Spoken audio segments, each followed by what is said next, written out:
Vamos fazer a leitura então de Efésios 4, verso 11. E ele mesmo, ele, Jesus, concedeu uns para apóstolos, outros para profetas, outros para evangelistas e outros para pastores e mestres.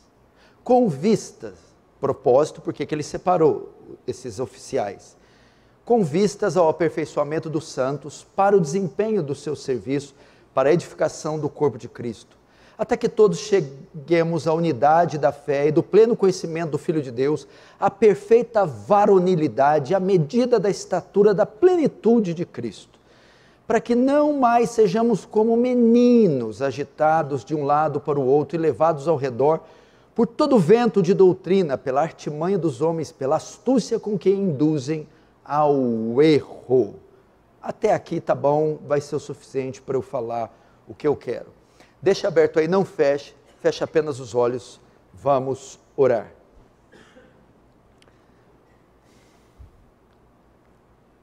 Pai Santo, recorremos a Ti e a Tua graça essa noite.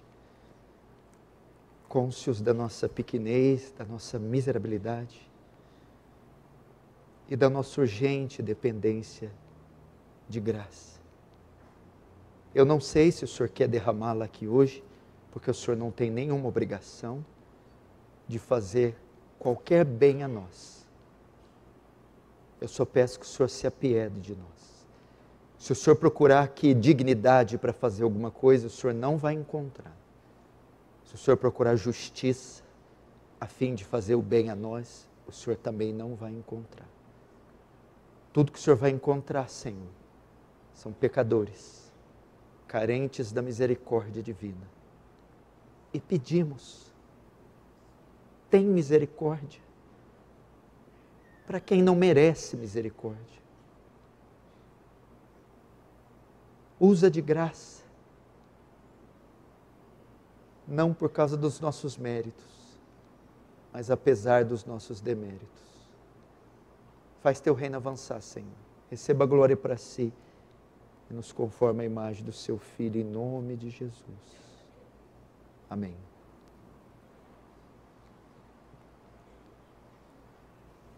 Presta atenção aqui. Domingo que vem eu volto com a série de Apocalipse e vou pregar sobre a queda da grande meretriz, da grande Babilônia. E depois o capítulo 19, encerrando o 6º ciclo, e aí entramos no último, 7º ciclo, e vamos encerrar o livro de Apocalipse. Mas hoje é uma palavra pastoral muito oportuna, muito pertinente e necessária para todos que vão nos ouvir no Brasil, fora do Brasil, mas essencialmente para a Igreja Aliança do Calvário, a qual eu sou pastor. Eu vou falar sobre amadurecimento espiritual, crescimento espiritual, mas o tema de hoje é crentes que nunca crescem, que nunca amadurecem. O objetivo da minha mensagem é estimular você a sair da estagnação.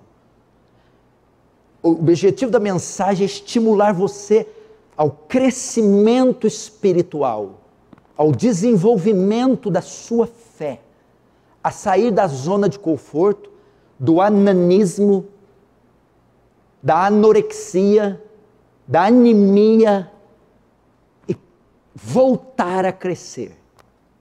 Eu quero trabalhar os seus músculos hoje espirituais.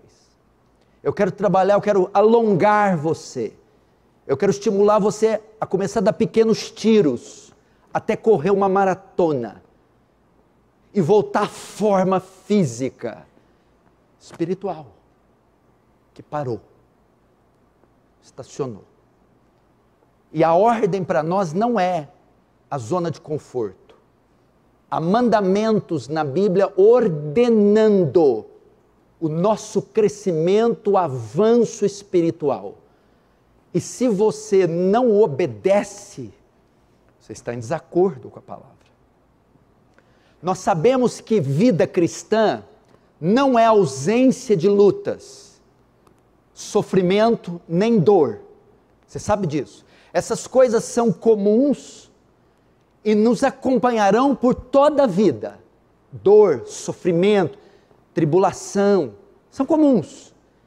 Entretanto, muito do sofrimento, da dor que os cristãos passam, que vocês passam, é fruto, é causado pela imprudência,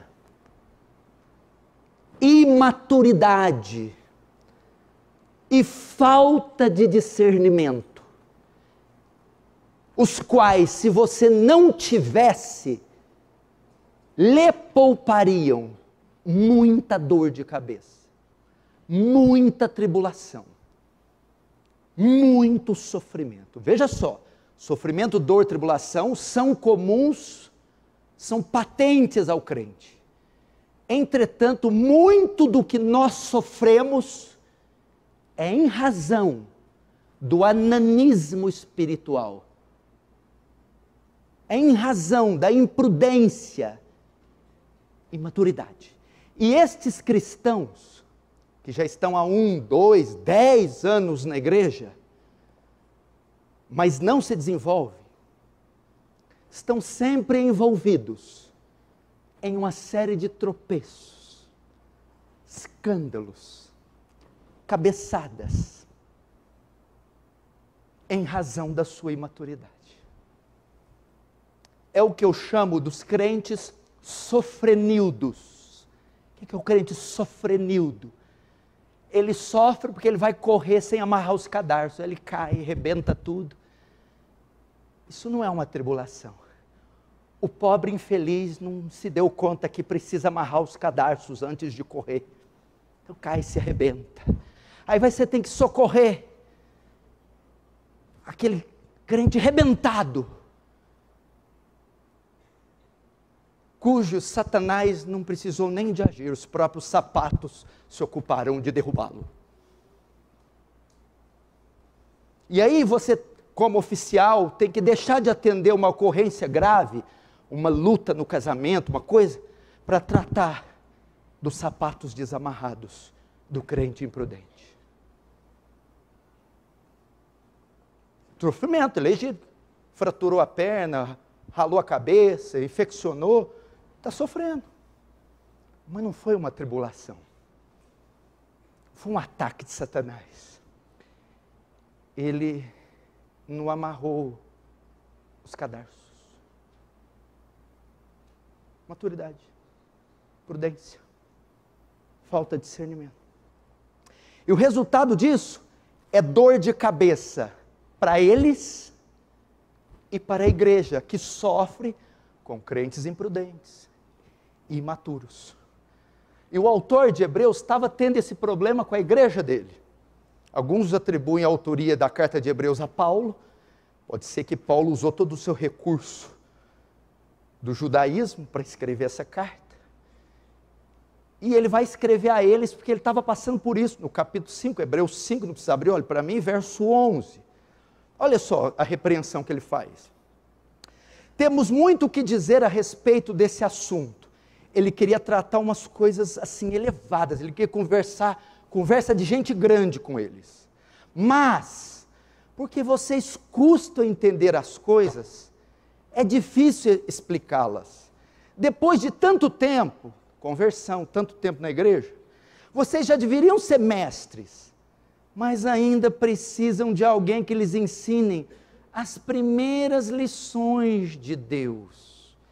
E em vez de alimento sólido, conversa de gente grande. Vocês ainda precisam de leite, mamar. E quem precisa de leite é criança, e não tem nenhuma experiência para saber o que é certo ou errado. Porém, a comida dos adultos é sólida, pois eles, pela prática, sabem a diferença entre o que é bom e o que é mal. Então ele está repreendendo eles. Gente, vocês já estão tanto tempo na fé, eu estou querendo tratar com vocês de projeto missionário, de oficialato, eu estou querendo tratar de evangelismo, ou de coisas assim elevadas no âmbito social, ou tratar assim doutrinas elevadas, ou até trabalhar áreas em vocês mais maduras, mas não tem jeito. Vocês estão precisando de João 3,16, Salmo 23. Ainda tem que dizer, não dorme sem ler a Bíblia não falta de culto, culto tem que vir domingo, quarta.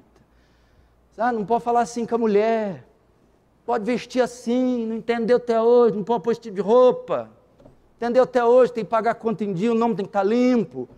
Não pode passar nota fria, o comércio que se abre tem que estar de acordo com o Estado, dai a César que é a César, a Deus que é de Deus. Ele ainda não entende. Você vai aconselhar depois de 5 anos. Ué, irmão, você está passando nota assim, depois de 5 anos de Aliança Calvário? Você não sabia que é pecado? Ué, irmã, eu vi uma foto sua no seu Instagram. Onde que ficou a roupa, santa? Tem que ensinar que não pode um crente tirar foto, expor daquela forma, depois de tantos anos na igreja. Aí vai eu ter que te chamar para aconselhar a coisa que uma criança com um pouquinho mal de neurônio já sabe que não é correta. O autor está falando. Preste atenção. Deus nos salva dos nossos pecados. Processo que chamamos de conversão. Ok? Só que a conversão é o primeiro passo na fé. Mas a vida cristã não se limita à conversão. Ela não termina com a conversão. Se você notar, a Bíblia compara a conversão a um parto. Não foi isso que Jesus falou para Nicodemos? Quem não nascer de novo não pode herdar o reino dos céus. Então a conversão é considerada um nascimento.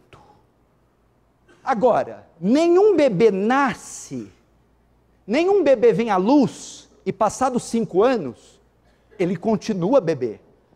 O que se espera dele após 5 anos é que ele se desenvolva, que ele cresça, passe a idade infantil para a juventude e a idade adulta.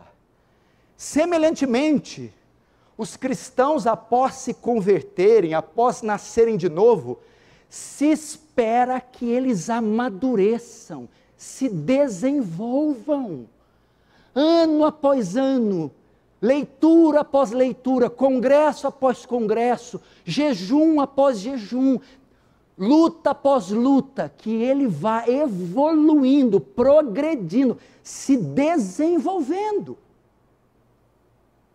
Deus tem um propósito para a sua igreja aqui na terra após a conversão. Nós convertemos e o alvo final da conversão é a glorificação, que é a nossa entrada nos céus, na eternidade. Mas, enquanto estivermos na terra, o propósito de Deus para nós após a conversão é o nosso amadurecimento, é o nosso crescimento espiritual. Veja isso em Romanos 8, 28, 29. Todas as coisas cooperam para o bem daqueles que amam a Deus. Vamos lá, calma aí. O que é todas as coisas? Tudo que ocorre debaixo do céu após a nossa conversão, tudo, a vida diária, coopera para o bem. Que bem é esse? 29. Para que nós sejamos conformes à imagem de Cristo. Tudo nessa terra trabalha para nos aperfeiçoar, para nos fazer a imagem, o modelo, o padrão de Cristo. E é isso que o texto de Efésios trata, o texto que nós abrimos, Efésios 4. O que está acontecendo aqui em Éfeso? Paulo, após de tratar de assuntos doutrinários, bem teológicos, no capítulo 1, 2 e 3 de Efésios, agora no 4 ele passa para tratar de assuntos práticos. E no verso 6, Paulo diz como e através de quem Deus age. Através de quem Deus age, Deus atua na igreja. Veja o verso 6. Efésios 4, 6. Olha lá. Um só Deus e Pai de todos, o qual é sobre todos, e age por meio de todos. Ok? O que Paulo está ensinando aqui? Como Deus age, ou através de quem? Por meio de todos. No Antigo Testamento, Deus agia apenas através de um grupo limitado, rei, sacerdote e profeta. Agora hoje, Deus age através de toda a igreja, de todos os cristãos. E como Ele faz isso? Através dos dons que Ele deu à igreja. Está do verso 7 ao 11. Ele deu dons, Ele distribuiu dons. Por isso que fala que Ele subiu ao alto, levou cativo o cativeiro e deu dons aos homens. Ele distribuiu dons. Todos os crentes possuem dons. E Deus então age através dos dons que Ele deu a todos os crentes. Ok? Isso está no verso 7 a 11. E aqui no caso são dons ministeriais. Verso 11. Ele concedeu uns para apóstolos, outros para profetas, outros para evangelistas, outros para pastores e mestres. Então, Ele age na terra através de toda a igreja, todos os crentes, dando os dons a eles. E no caso aqui, dons ministeriais. São dons ministeriais, apóstolo, evangelista, mestre, pastor e profeta, para servir a igreja.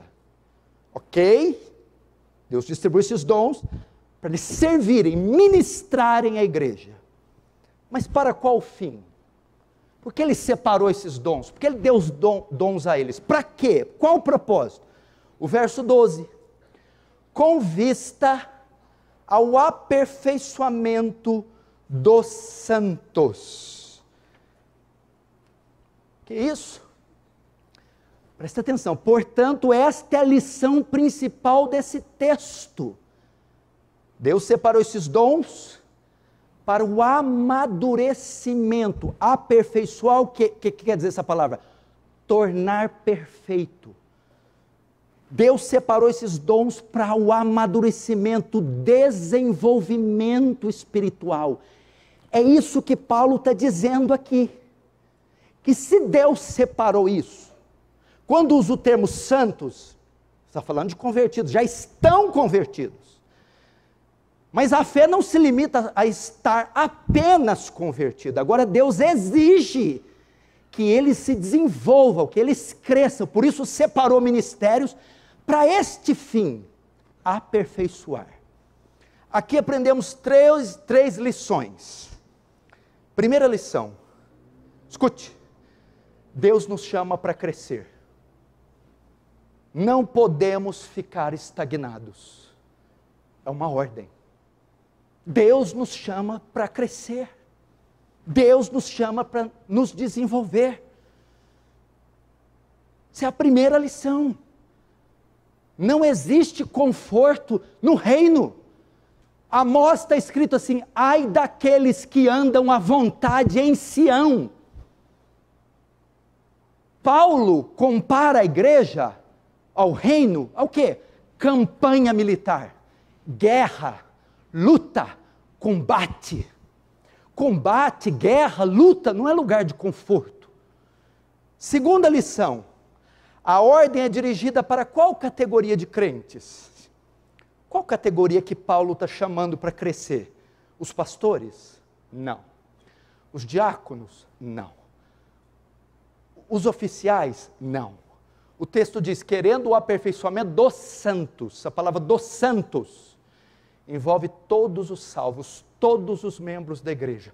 O idoso, o velho, o jovem, o casado, o solteiro. Todos os cristãos. Em que áreas devemos amadurecer? Pelo menos em 3 áreas. Eu coloquei aqui. Quais são as áreas que Deus está chamando? Ei, tira o traseiro, vamos trabalhar. Pelo menos 3. Doutrinariamente, moralmente e espiritualmente. Deus quer que nós cresçamos doutrinariamente, moralmente, espiritualmente. Primeiro, doutrinariamente. Meu irmão, Você precisa conhecer a fé que você professa.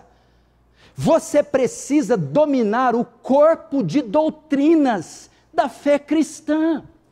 Pedro diz para cada um de nós sabermos responder a razão da nossa fé. O que é responder a razão da nossa fé? Se alguém perguntar para você, por que você crê no que você crê? Você sabe responder? Por que você crê no que você crê? Por que você crê em Deus e não em Buda? Por que Jesus é o caminho e não Maomé? Como alguém é salvo? Quem criou o céu e a terra? Você precisa dominar, crescer, amadurecer, se desenvolver. É impressionante a quantidade de crentes, 1, 2, 10 anos na igreja, e não sabe dizer o que é o Evangelho. O que é o Evangelho? Com base no que um homem se torna justo diante de Deus? Me fala sobre a doutrina da condenação eterna, a doutrina da reprovação. Precisa saber, os anjos, qual é a função dos anjos?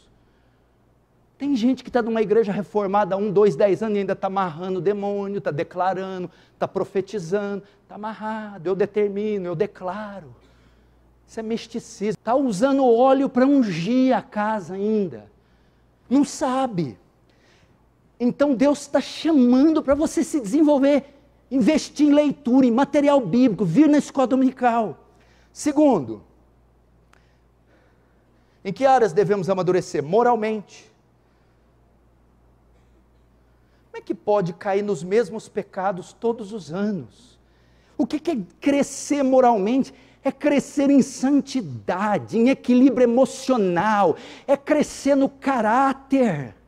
Não é possível, depois de tantos anos, as mesmas deficiências, caindo nos mesmos pecados. É um chamado a você se desenvolver, a conter as inclinações do seu caráter, medo, timidez, ira, sensualidade, avareza, gula, preguiça. Essas coisas têm que se desenvolver com o tempo. Porque o irmão é casquinha de ferida. Pode falar com ele de qualquer jeito. Eu entendia isso no primeiro ano, mas no quinto,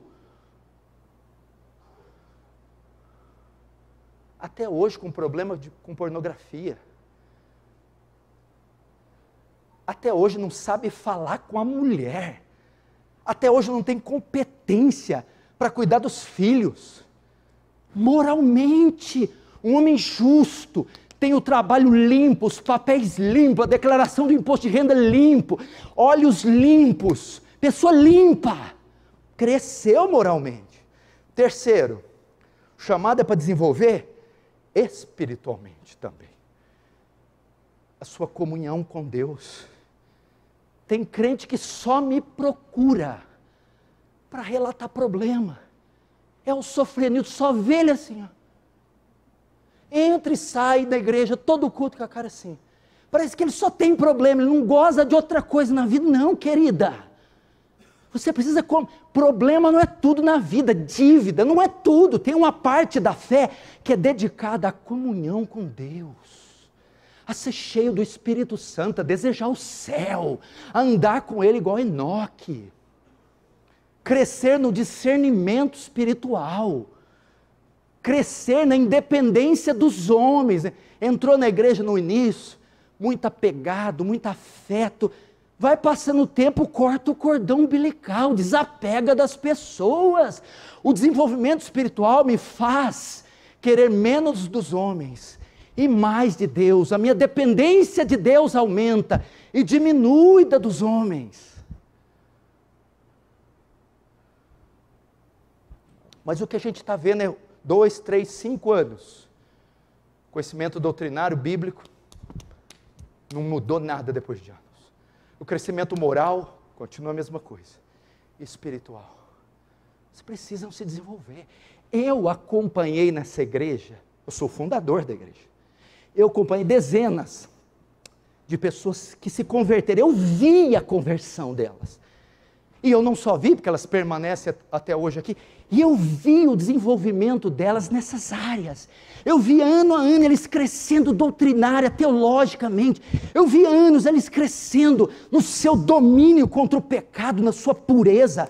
Eu vi anos passando e eles se desenvolvendo espiritualmente. E são homens e mulheres sólidos, bíblicos. Enquanto que eu vi também alguns que não saem do lugar.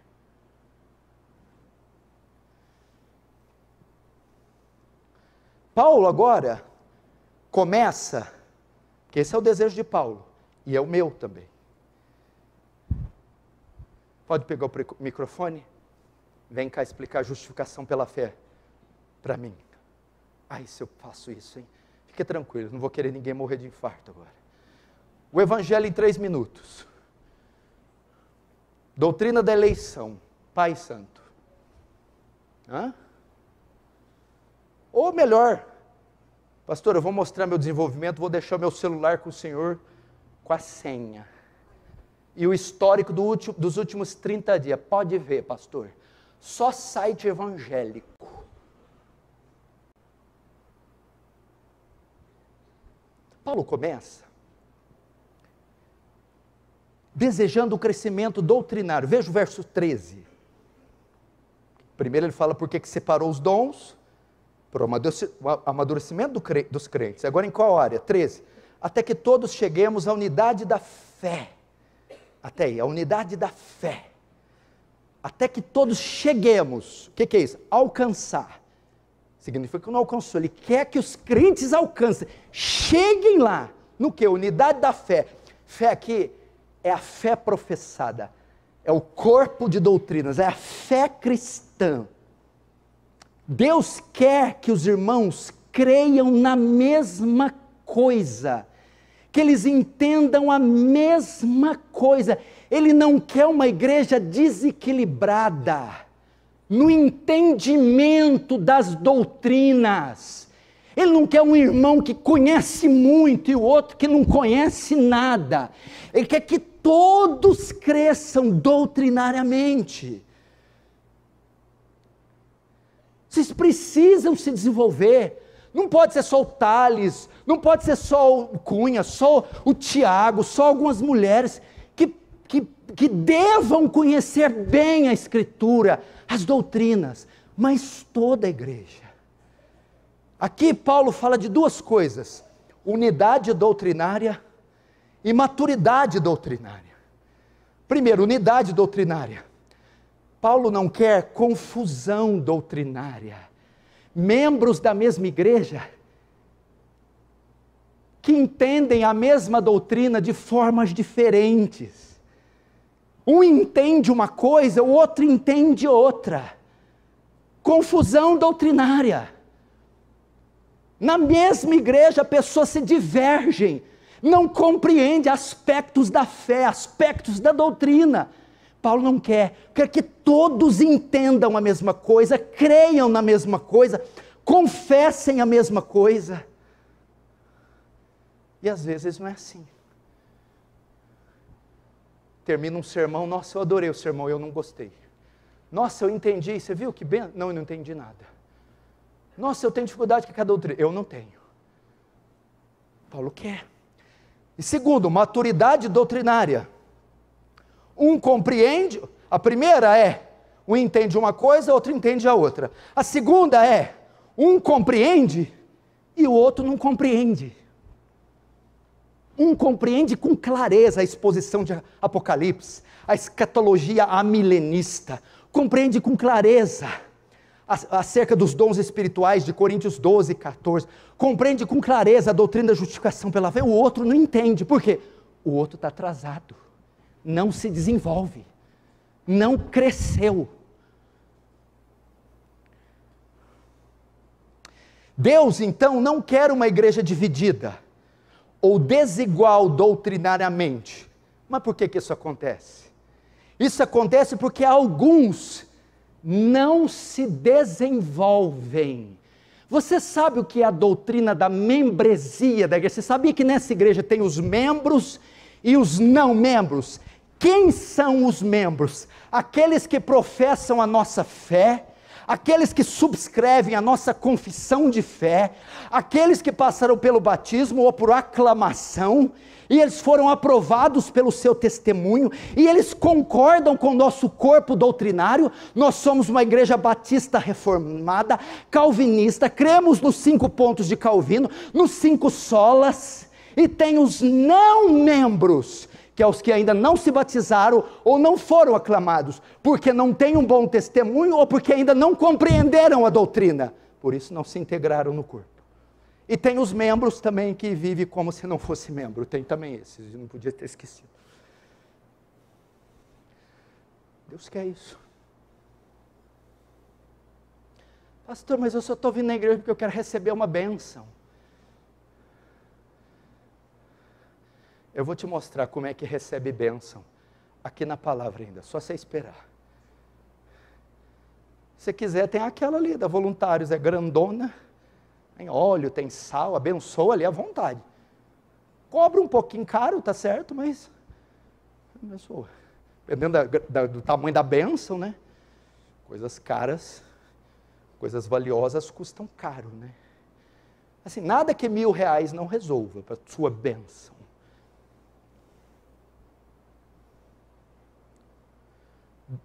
Irmãos, Deus quer nessa igreja, do jovem ao idoso, do solteiro ao casado. O objetivo é que todos cresçam no conhecimento. Agora, Paulo explica que dentro desse corpo doutrinário, tem uma doutrina especial, que ele deseja que todos os crentes dominem.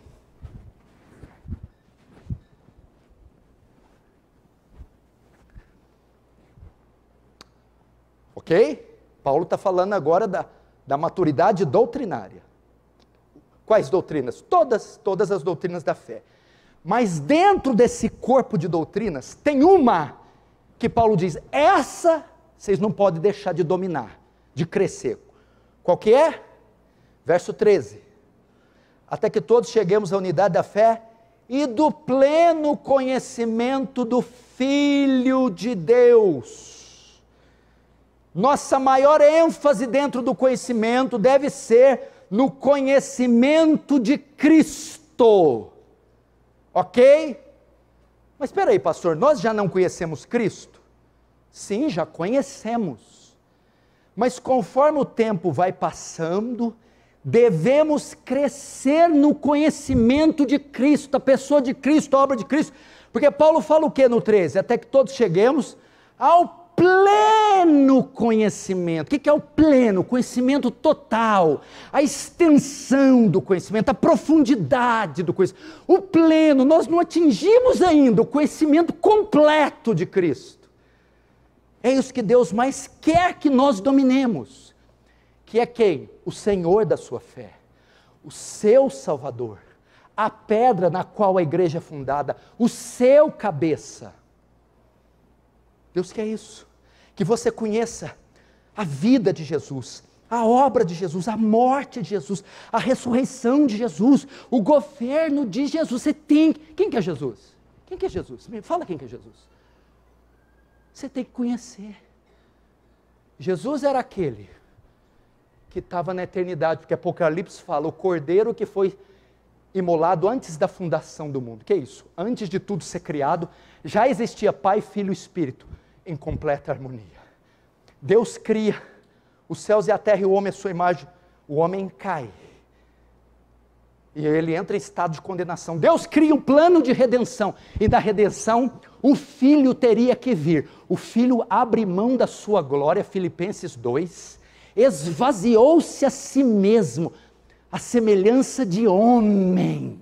E ele se encarna do céu da sua glória para ficar no ventre de uma virgem, e nascer e ser vestido de ossos, nervos, músculos e pele, sofrer, suar, sangrar, sentir medo, fome e cansaço, sem deixar de ser Deus, união hipostática, 100% homem, 100% Deus. Para quê? O único homem que observou toda a lei moral de Moisés, a lei cerimonial, sem transgredir uma única vez, um único dia, em um único segundo, e cumprir toda a justiça de Deus, recebendo então o mérito do único homem justo que existiu, mas na cruz, ele é condenado, e acontece o que? A doutrina da imputação. Nossos pecados são imputados, lançados em Cristo, e na cruz, ele se faz pecado, para que o pecado seja tirado de mim. Mas se o pecado for tirado de mim, eu me torno inocente. Inocência não leva para o céu, mas justiça, mérito. O único que tinha mérito estava na cruz. O que acontece? Doutrina da dupla imputação.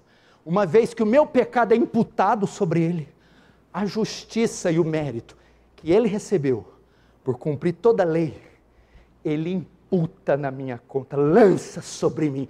Então eu sou vestido da justiça dele.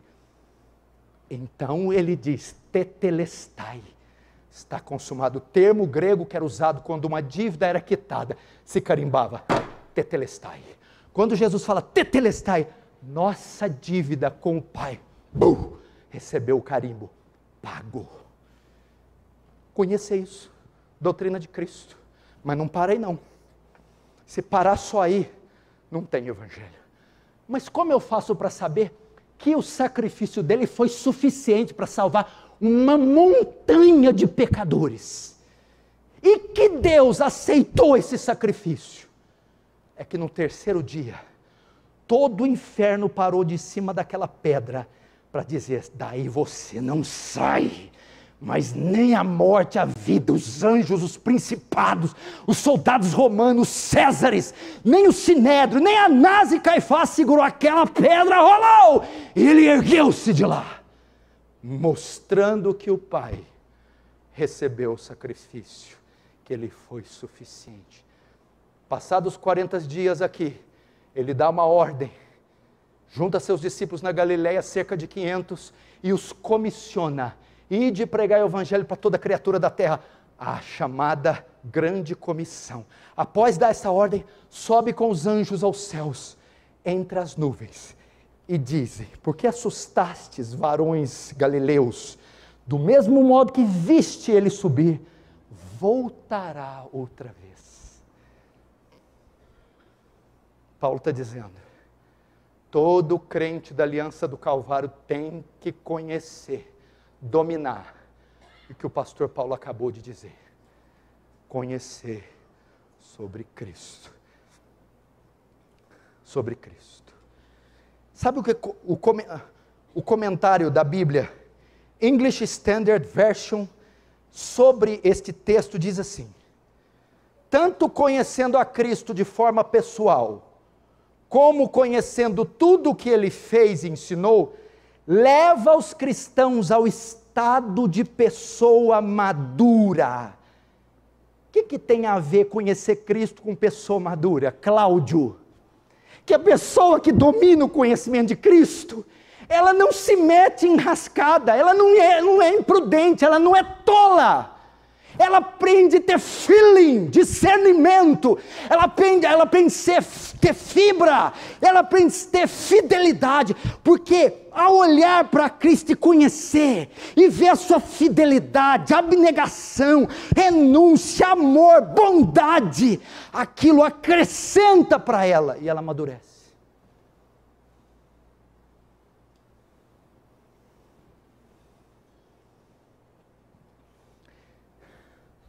Crescer no conhecimento de Cristo evita problemas, sofrimentos. Conhecer sua humanidade, sofrimento, paciência, bondade, amor, traz crescimento. E é isso que afirma a sequência do verso 13, olha lá. Até que todos chegamos à unidade da fé e do pleno conhecimento do Filho de Deus. Essa palavra parece estranha, né? A perfeita varonilidade. O que é isso? Ficaria melhor traduzido assim, ó. Eu concedi esses ministérios para que vocês cresçam no conhecimento de Cristo, a perfeita varonilidade. Ficaria melhor traduzido para que vocês cresçam no conhecimento de Cristo e se tornem pessoas maduras. Essa é a ideia. Perfeita varonilidade. Fala assim, ó, uma criança que tem barriguinha, papinho, perna lisinha, e um homem de barba cerrada, músculos riscados. O conhecimento de Cristo vai deixar vocês de ser um Bertinho para ser um Bertão. Essa é a ideia. Vai fazer vocês homens maduros. Ué, quem aprende com o sofrimento de Cristo? Não consegue passar sofrimento?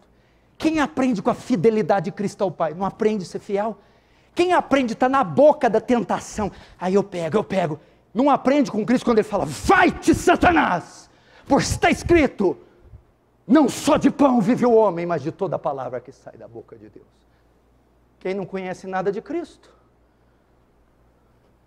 é o bebezinho do papinho, da barriguinha.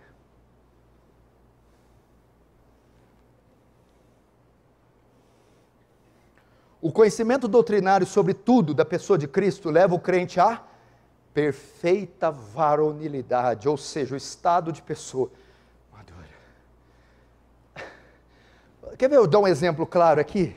Como é que eu esqueço a minha toalha hoje? Isso aqui faz 3 meses que está aqui, gente. Acho que a dengue que estava aqui quando eu estava, está aqui e vai voltar para mim agora. Isso aqui é tudo o Thiago, ele deixa isso aqui, ó. A água está desde a conferência aqui, ó. Tinha uma larva aqui, eu não sabia de que mosquito que era. Vai ter outro, tem que promover você, isso aqui é coisa de mulher. Teve uma época que ele pôs o Gabriel Dourado para cuidar disso aqui. Meu Deus. Até esqueci o que eu ia falar.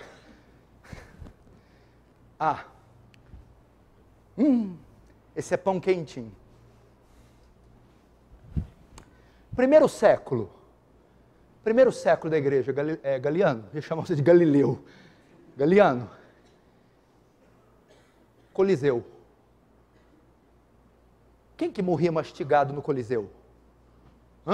Os cristãos. Vamos lá.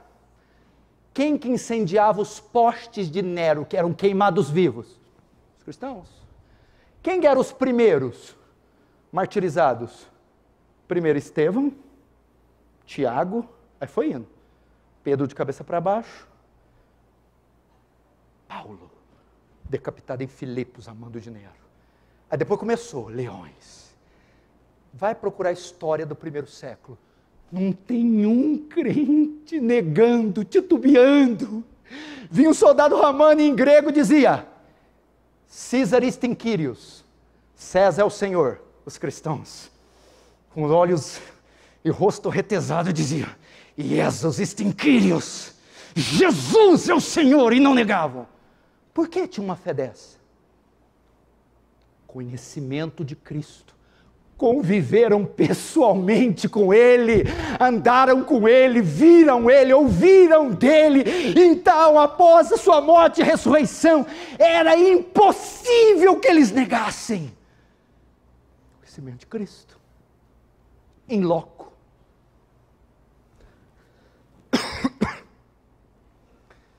Doutrinário, claro, porque veja só, por exemplo, quando eu fiz o primeiro acampamento aqui sobre os atributos de Deus, foi a primeira vez que eu estudei os atributos de Deus para valer. Eu estava estudando média de 12 horas por dia. Você vê como conhecimento doutrinário, não estava falando, Senhor, cura meu cara, Senhor, me dá um dinheiro, Senhor, pelo amor de Deus. Não, doutrinário. Estou estudando onipotência, onisciência. O dia que eu estava naquela sala, e fiquei 12 horas estudando, God Holiness, a santidade de Deus. Teve uma hora que eu parei a caneta, peguei a caneta, saí de lá e fui andar. Meu coração começou a bater, minhas pernas bambear. Eu falei, Deus vai me matar, eu vou morrer. Eu não sabia que Deus era tão santo. Naquele mesmo dia, eu preguei. No meio da pregação eu pensava, Deus vai me matar igual matou Nadab e Abiú, porque eu não tenho moral, dignidade, para sequer mencionar esse atributo. Resultado, eu nunca mais vi o pecado da mesma forma. Eu nunca mais vi as coisas sagradas da mesma forma, porque eu conhecia a santidade de Deus. Eu nunca entrei num banheiro para sentar no vaso com a Bíblia. Eu nunca abri a Bíblia com a televisão ligada. Eu nunca li Bíblia comendo alguma coisa. Eu nunca fiz isso por causa Ele é santo. Por isso eu não tenho coragem de chegar atrasado num culto e tratar as coisas de Deus dessa forma. Porque Ele é santo, santo, santo, 3 vezes santo. Os serafins, para ficar lá, tem que cobrir o rosto, senão são desintegrados. Desintegrados. Agora eu sei porque a sua vida é frouxa, porque o Deus que você conhece não é esse, é um gordo que veste de vermelho, que tem que ficar despachando bênção para você. Mas quando você conhecer este Deus, triplamente santo, opa, é isso que Paulo está falando.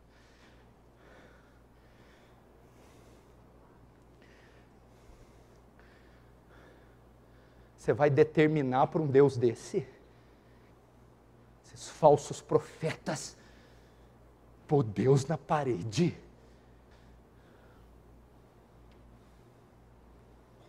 Agora, Paulo sai dos aspectos doutrinários e vai para os aspectos práticos. Ele vai da ortodoxia para a ortopraxia. Sabe o que é ortodoxia? Por que Paulo começou na ortodoxia para depois ir na ortopraxia? O que quer dizer ortodoxia? Quando você vai no ortopedista, o osso está torto.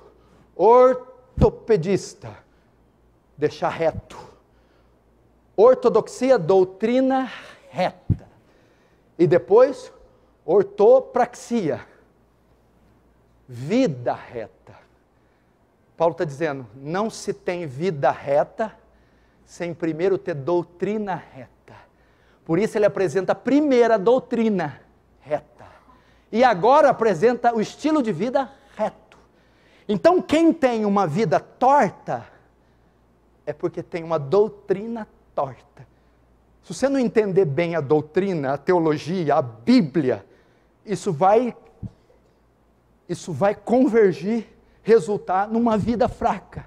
Então eu posso dizer que muita gente vive uma vida espiritual fraca, porque o conhecimento acerca de Deus é fraco. Agora, Paulo mostra na prática o modelo de cristão maduros que todos devemos ser. O que é crescer espiritualmente na prática? Qual o modelo de maturidade cristão? Sabe qual? Cristo. Olha só o que ele faz. 13. Até que todos cheguemos à unidade da fé e do pleno conhecimento do Filho de Deus, a perfeita varonilidade, à medida da estatura da plenitude de Cristo. Resumindo, Deus quer que todos se pareçam com Cristo, se desenvolvam espiritualmente, tá? Quem que é o meu modelo? Se eu jogar basquete, o meu modelo é o Michael Jordan. Se eu levantar peso, o meu modelo é Ronnie Coleman. Se eu jogar futebol, o meu modelo é o Edson Arantes do Nascimento, Pelé. E como cristão, quem que é meu modelo? Paulo? Não, Paulo não. Moisés? Não, Moisés não. Elias? Não, o pai Abraão? Não. Cristo. Mas Cristo? Cristo. Ele é o nosso modelo. Ele é o nosso modelo. Pastor, mas o padrão é alto. Claro. Quando você pensa em alguém, quando você pensa em física, você quer ser quem? Albert Einstein. Quando você joga bola, você quer ser igual Messi. Quando você faz ginástica, você quer ser igual a Nadia Comaneci, que recebeu 10 perfeito, o único 10 perfeito até hoje, na Olimpíada de Moscou. Então, se você quer ser cristão, seu modelo máximo, Cristo. Aqui Paulo ensina qual deve ser nosso estilo de vida. Cristo é o alvo que devemos perseguir. Seu caráter santo, sua obediência, sua prudência, sua paciência, sua bondade, seu amor.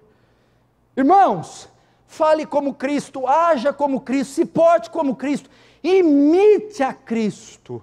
1 João 2,6, aquele que diz estar nele, Cristo, deve também andar como ele andou. diz que é cristão tem que andar como ele. Estou quase terminando. Essa agora é a última parte. Ok? É isso que Deus deseja para nós. Maturidade e crescimento. Agora vai a pergunta que você está fazendo. Como eu consigo isso? Como eu alcanço? Como eu saio do conforto? Como eu deixo de ser bebê e começo a criar pelos no corpo? Como? Através do discipulado. Você precisa ser instruído, ensinado, disciplinado por Deus e por homens. Para isso, marca aí, porque vamos voltar, mas vai lá em João 15 agora. Vai em João 15.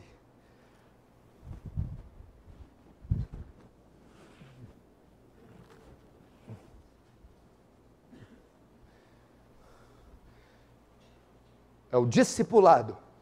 Vamos lá, João 15.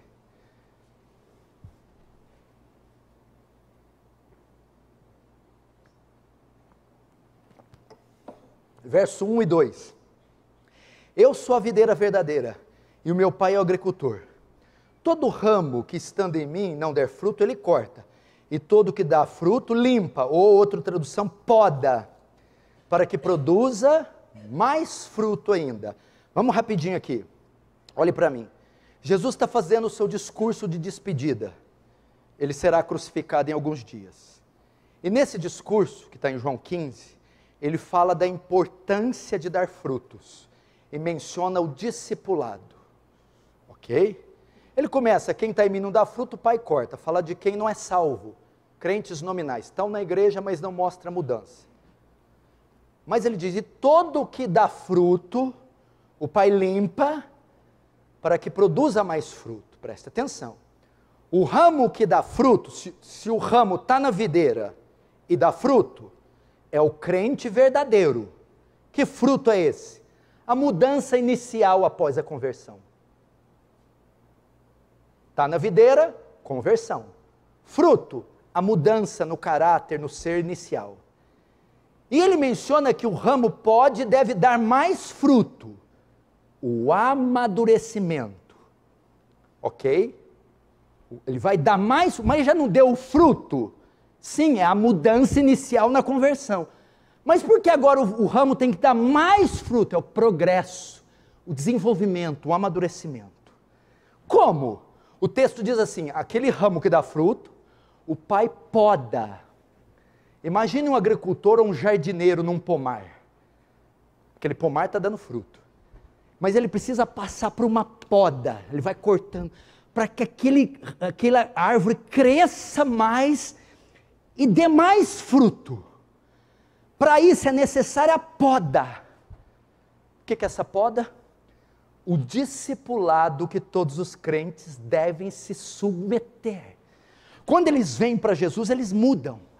Mas para que eles amadureçam, se desenvolvam, deem mais frutos, eles precisam da poda, do discipulado, da disciplina. Senão eles vão ficar estagnados. E existe aqui 3 tipos de discipulado para você se desenvolver.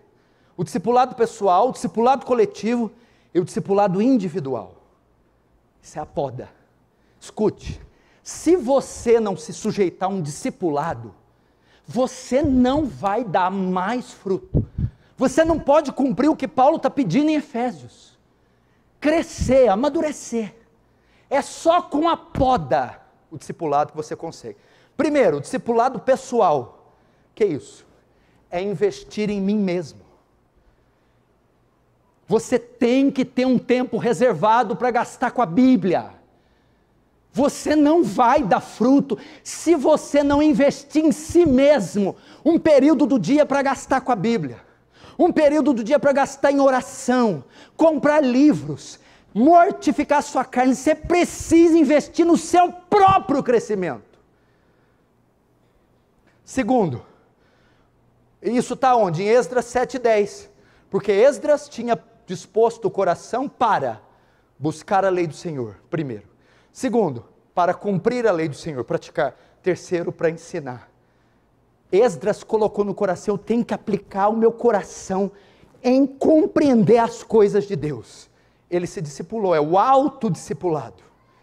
Segundo, o discipulado coletivo, a poda. Ele é feito na igreja. A poda se dá nos cultos, na escola dominical, na vigília, na reunião de oração, na comunhão com os santos, na santa ceia, no batismo, no evangelismo nas ruas. Geralmente, os crentes imaturos que não se desenvolvem, geralmente eles não têm compromisso com a igreja local. Vem a hora que quer, quando quer, do jeito que quer. Por isso estão estacionados. E terceiro, o discipulado, isso está onde? Atos 2,42. E perseveravam na doutrina dos apóstolos, na comunhão, no partir do pão e nas orações. Olha o discipulado coletivo. Estavam juntos na doutrina dos apóstolos, Bíblia, doutrina, na comunhão, koinonia, estavam juntos. No partir do pão, ceia, culto público. Terceiro, discipulado individual. É caminhar com alguém, é ter alguém para prestar contas, para confessar pecados. Você precisa de alguém para repreender você, ensinar você, alguém para caminhar com você. Por que que não se desenvolve? Porque não caminha com ninguém, não presta conta para ninguém, não aceita a repreensão de ninguém, não vai crescer. Você precisa, Jesus andou com os 12, ensinou, orou junto, repreendeu, exortou, consolou, e eles foram amadurecendo. Procure um pastor, procure um diácono, procure um ancião, uma irmã piedosa, um irmão piedoso, preste contas, peça conselhos, e aceite a repreensão. Atos 8,30, lembra de Filipe e Eunuco? O eunuco estava passando e lendo Isaías. Aí Filipe falou: você entende o que você lê? O eunuco diz: uai, como é que eu vou entender se alguém não me ensinar? Então sentou com ele e ensinou. Tem gente, como é que eu vou saber se alguém não me ensinar? Precisa de alguém para te ensinar.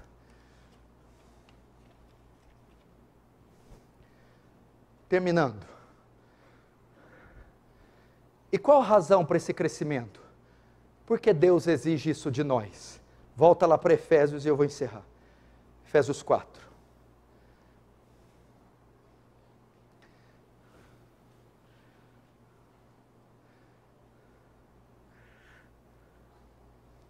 Qual a razão para esse crescimento? Por que Deus exige isso de nós?